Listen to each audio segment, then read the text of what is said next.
Pankartın önünü açalım lütfen. Pankartın önünü açalım.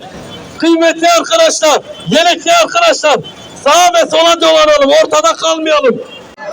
Tekbir! Bismillahirrahmanirrahim!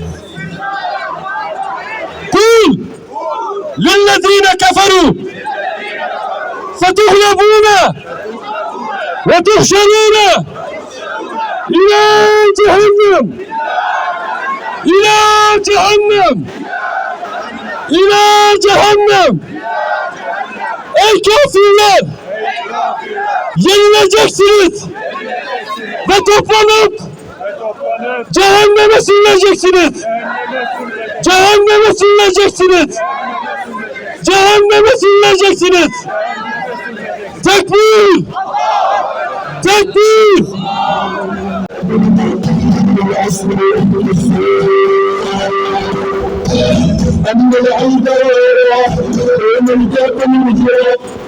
İntikam! İntikam!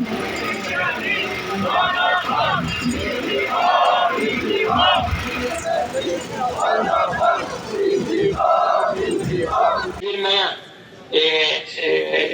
sadece karadan değil, havadan, denizden, doğu tarafından, kuzey tarafından ve güney tarafından Mısır maalesef Mısır komşu ülke ama bir şey yapmıyor. Birçok yardımın o sınırda durduğunu, bekletildiğini diyebiliyorum. Mısır halkı yine de onlar bizim gibi Müslüman insanlar, oradaki Müslüman insanlar belki yardım etmek istiyor ama maalesef kusurlular diye düşünüyorum ben. Daha fazlasını yapabilirler. Bütün Müslümanlar dünyanın her tarafından birçok şey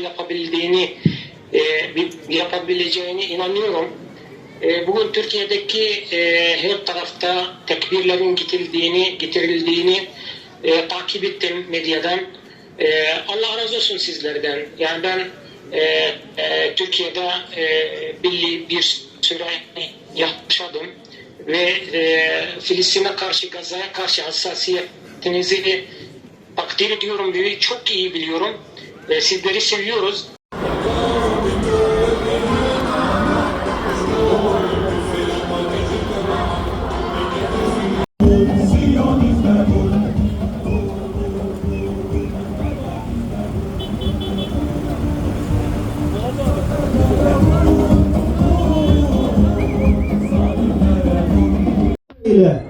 Allah'ım sana Davud aleyhisselamın duasıyla dua ediyoruz.